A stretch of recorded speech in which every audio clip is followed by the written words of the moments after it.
ये हम लोग क्लास 9th का जो सेकेंड वीडियो हम लोग लेके आए हैं। तो यहाँ पे पहले वीडियो में हमने देखा गति से संबंधित सारी चीज़ों को हमने जाना। अब गति से संबंधित चीज़ों को हमने जान लिया।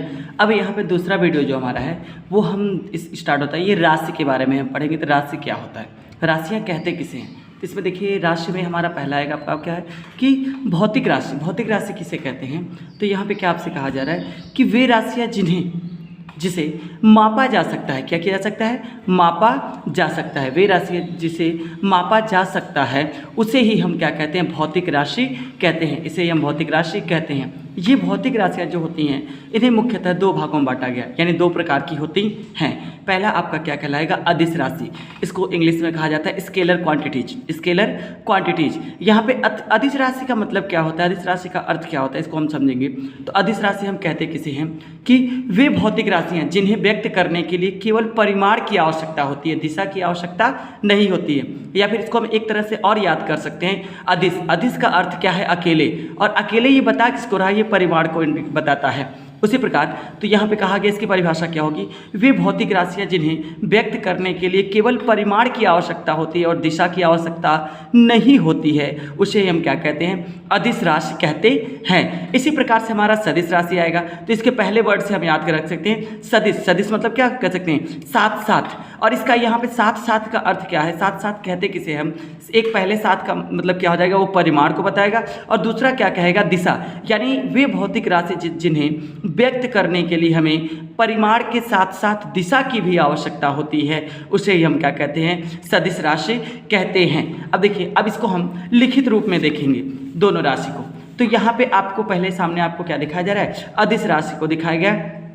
जैसा कि हम पहले आपको अदिश राशि के विषय में बता चुके हैं कि इसमें केवल परिमाण की आवश्यकता होती है। किसकी आवश्यकता होती है, परिमाण की आवश्यकता होती है, दिशा की आवश्यकता नहीं होती है। उसे हम क्या कहते हैं, अदिश राशि कहते हैं। यानी वे भौतिक राशियाँ जिन्हें व्यक्त करने के लिए परिमाण की आवश्यकता होती है तथा दिशा की आवश्यकता नहीं होती है, उसे ही हम क्या कहते हैं, अदिश राशि कहते हैं। जैसे द्रव्यमान, तो द्रव्यमान में केवल वैल्यू की आवश्यकता होती है, दिशा नहीं, कि उसमें दिशा भी लिख, घनत्व, चाल, दूरी, आयतन, कार्य, ऊर्जा, शक्ति, ताप आदि, ये सभी के सभी हमारे जो कहे जाएंगे अदिश राशि के उदाहरण हैं। इसी प्रकार अदिश राशि हो गया। अब हम सदिश राशि को जानेंगे। सदिश राशि कहते किसे हैं, सदिश राशि होता क्या है इसको, तो यहाँ पे आपको क्या कहा जा रहा है, वेक्टर क्वांटिटीज। यानी सेम इसकी परिभाषा हमने आपको स्टार्टिंग में बताया, फिर से एक बार हम देखेंगे यहाँ पे कि वे भौतिक राशियाँ जिन्हें व्यक्त करने के लिए, जिन्हें क्या करने के लिए, व्यक्त करने के लिए परिमाण के साथ साथ दिशा की भी आवश्यकता होती है, दिशा की भी आवश्यकता होती है, उसे ही हम क्या कहते हैं, सदिश राशि कहते हैं। तो सदिश राशि इसमें हमने आपको स्टार्टिंग बताया कि मतलब सदिश बोल रहा है, सदिश मतलब क्या, साथ साथ। और ये साथ साथ हैं कौन, एक है परिमाण और दूसरी है हमारी दिशा। इसे हम क्या कहेंगे, आपकी कौन सी राशि कहेंगे, इसको हम सदिश राशि कहेंगे। जैसे बल, अब आपको कहीं बल लगाने के लिए कहा गया, तो बल के लिए दिशा की आवश्यकता होगी। जैसे हम मॉल वगैरह में जाते हैं तो वहाँ पे हम देखते हैं क्या कि आपका दरवाजे आदि पे लिखा होता है पुल पुश, यानी उसमें दिशा बताई जाती है, क्या कही जाती है, खींचे या फिर ढकेलिए। तो इससे हमको ये स्पष्ट होता है कि बल जो है आपका एक सदिश राशि है, क्योंकि इसमें दिशा तो है ही, सॉरी परिमाण तो है ही, वैल्यू तो हमको बताना ही पड़ेगा, उसके साथ साथ दिशा भी बतानी है। ये तो हो गया आपकी दोनों राशि के बारे में आपने समझ लिया। तो अब इसमें देखिए, अब हम गति से संबंधित कुछ पद को देखेंगे, गति से संबंधित रिलेटेड कुछ बिंदु को हम जानेंगे। तो यहाँ पे आपसे कहा क्या जा रहा है, उन चीज़ों को आप जानिए। तो यहाँ पे आपका इससे रिलेटेड में हमको पहला आएगा हमारा निर्देश बिंदु। ये निर्देश बिंदु होता क्या है, निर्देश बिंदु है क्या, इनको हम ध्यान से रखेंगे। कहा क्या जा रहा है, वह बिंदु जिसके सापेक्ष किसी वस्तु की गति का अध्ययन किया जाता है, जिसके सापेक्ष यानी जहाँ से किसी वस्तु की गति का अध्ययन किया जाता है।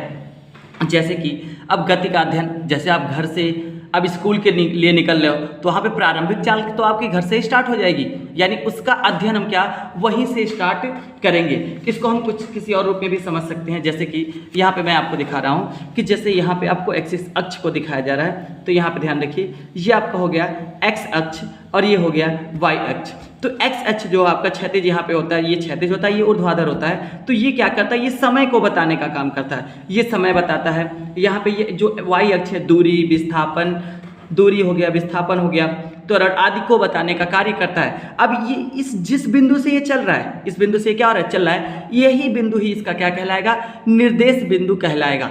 निर्देश बिंदु भी कह सकते हैं, निर्देश बिंदु, या फिर इसको हम क्या कहेंगे, मूल बिंदु कहेंगे। तो इसकी परिभाषा एक बार और हम ध्यान से देखेंगे। क्या कहा जा रहा है कि निर्देश बिंदु होता क्या है कि वह बिंदु जिसके सापेक्ष किसी वस्तु की गति का अध्ययन किया जाता है, किसी वस्तु की गति का अध्ययन किया जाता है, उसे ही हम निर्देश या मूल बिंदु कहते हैं। तो ये हो जाएगा आपका। इसी प्रकार हमारा अगला वीडियो अगला इसमें टॉपिक हमारा क्या है, दूरी, डिस्टेंस।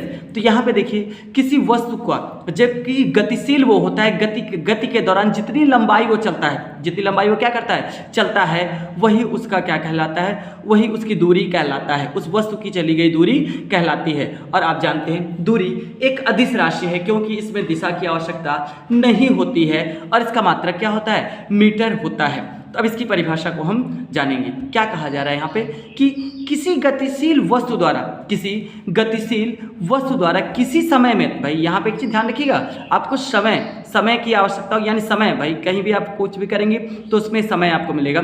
समय में तय की गई दूरी, समय में क्या की गई, तय की गई लंबाई उस वस्तु की चली गई दूरी कहलाती है। यानी जो समय में, यानी यहाँ पे वस्तु द्वारा किसी समय में तय की गई लंबाई, तय की गई क्या, लंबाई, जितनी लंबाई वो चलेगा वही उसकी क्या होगी, दूरी कहलाएगा। लंबाई उस वस्तु की चली गई दूरी कहलाती है। दूरी एक क्या है, अदिश राशि है, जैसा कि हमने आपको शुरू में बता दिया। इसमें दिशा की आवश्यकता नहीं होती है और इसका मात्रक क्या होता है, मीटर होता है। एक चीज़ और हम आपको बता दें कि दूरी कभी भी शून्य नहीं होती है, उसकी कुछ न कुछ वैल्यू हमको प्राप्त होती है।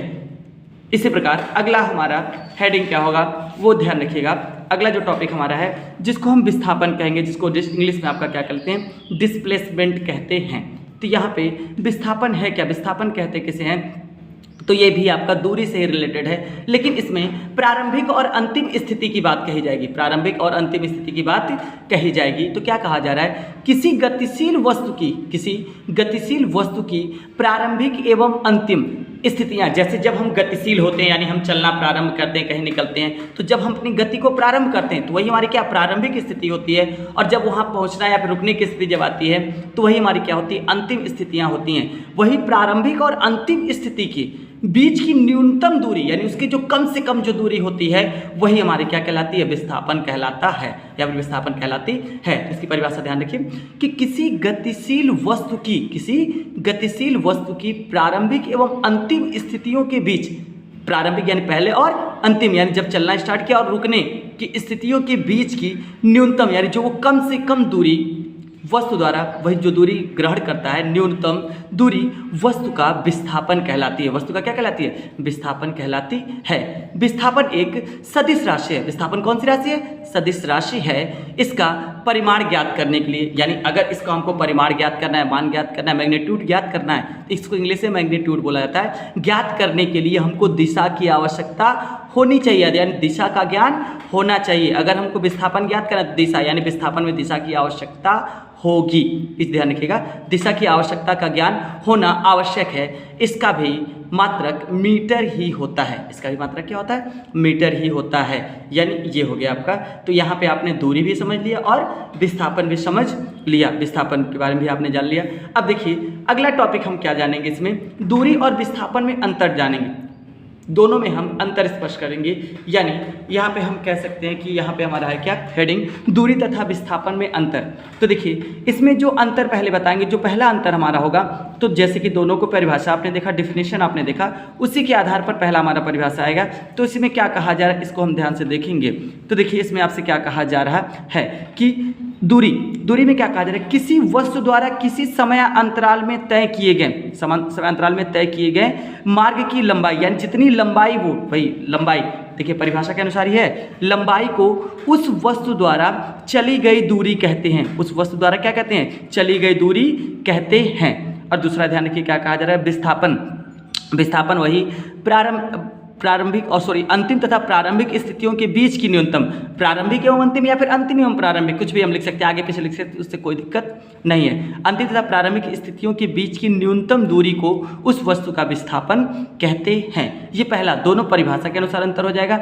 दूसरा, यह एक अदिश राशि है और यह एक क्या हो जाएगा, सदिश राशि। अदिश राशि मतलब अकेले, सदिश राशि मतलब साथ साथ, इसमें दिशा की आवश्यकता नहीं होती है, इसमें दिशा की आवश्यकता होती है।